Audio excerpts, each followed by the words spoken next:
So yeah, so we're going to implement this. In this case, we're going to pass the array, just so you know. And we're going to implement the internals of from. And then we'll do that, we'll eat lunch, and we'll come back in like an hour or so. Oh, you have a question? Yeah. So the array-like object that it's receiving, could you just say more about what that is supposed to be, at least for this exercise, or like, should So I this be should return an array. It should take an array-like object and return an array. An array-like object is just an object that has numerical indices, but it doesn't have array methods on it. Okay. Okay, I think I see what you mean then. Yeah. It actually even has a length, so be careful. But it won't have a push. Okay. That's what it would look like visually. It's a good question. Okay, got it. Thank you.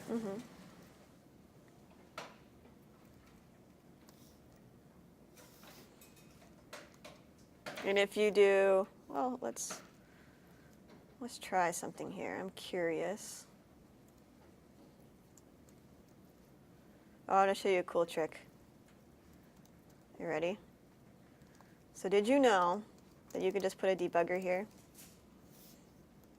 Did you guys know that? And then you run it and it just opens your like random code snippet in the debugger.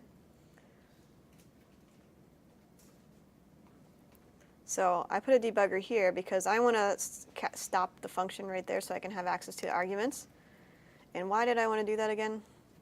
Now I'm totally blanking on what I was about to do. What were we just talking about? Oh, so here's what the arguments looks like. And if we say array.isArray, arguments should return false. Can you guys see that? It's a little small. So all I did was I took a code snippet, I put a debugger in there, it pauses it here. And the reason I want to pause it there is because it's after it's been invoked, and the arguments variable has a value at that point. So if you want to experiment with your code, you can do that. And for those of you who aren't familiar with how this works, you can step over your code as well.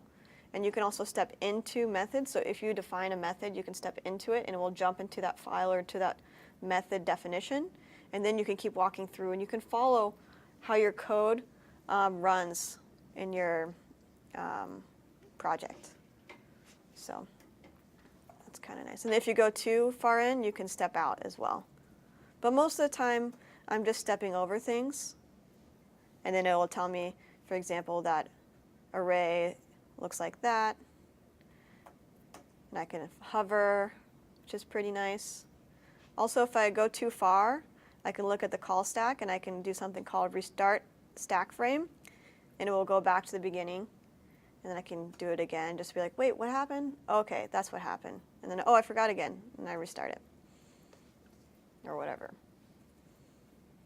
What's another cool thing?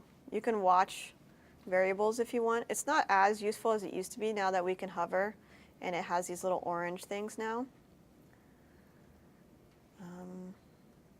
You can see different scopes, which will be useful. After lunch, we're going to talk about scope. So in our global scope, it looks like we have a lot of different libraries here with a bunch of craziness.